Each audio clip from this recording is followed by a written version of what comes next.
নমস্কার, আমি অদিতি। ইচ্ছেডানা অদিতিতে সকলকে স্বাগত। আজ আমি হ্যাঙ্গিংয়ের আরও একটি গাছ নিয়ে চলে এসেছি। এই গাছটির নাম হচ্ছে ট্রাঙ্গেল হার্ট।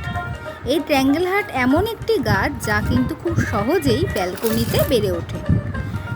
ট্রাঙ্গেল হার্ট গাছটি কিন্তু একটি সাকুলেন্ট প্রজাতি।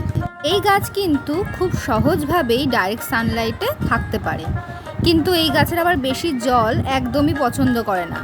বেশি জল দিলে এই গাছের কিন্তু গোড়া পচে যায় এবং পাতাগুলো কেমন ফ্যাকাশে টাইপের হয়ে যায়। তবে এই গাছ যদি আমরা বারান্দা বা ব্যালকনিতে উজ্জ্বল আলোতে রাখতে পারি, তাহলে কিন্তু এই যে পাতাগুলো দেখো বেশ সুন্দর, বেশ একটা উজ্জ্বলতা ভাব এদের মধ্যে আসবে। আর এই ট্রাঙ্গেল হার্ট কিন্তু খুবই কম যত্নে কিন্তু খুব সুন্দরভাবে খুব দ্রুত বেড়ে ওঠে।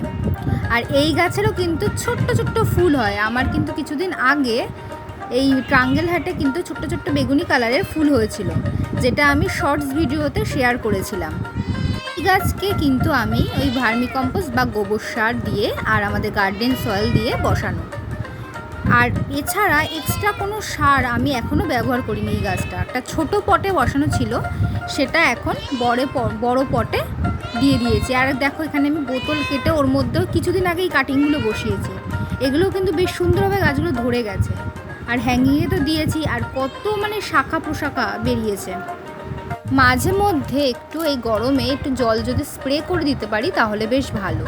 গাছের যে ধুলোটা পড়ে, যদি রাস্তার ধারে, যেহেতু আমার বারান্দাটা রয়েছে, বারান্দায় অনেক সময় রাস্তায় ধুলোটা আসে, তো একটু স্প্রে করে দিলে গাছটা আবার বেশ পরিষ্কারও হয়ে যায়, চকচকে হয়ে যায়। আর গাছের কিন্তু আগেও বলেছি এই কথা, আমি আগেও আরও অনেক ভিডিওতে বলেছি যে গাছের শুকনো হলেই, মাটি শুকনো হলেই গাছে জল দেব, তার আগে কিন্তু জল দেবো না। আর এটা যখন বড় হয়ে যাবে তখন পুরো একদম নিচে নেমে আসবে, খুব সুন্দর লাগবে। এই গাছও কিন্তু খুব সহজভাবেই কাটিং থেকে তৈরি করা যায়।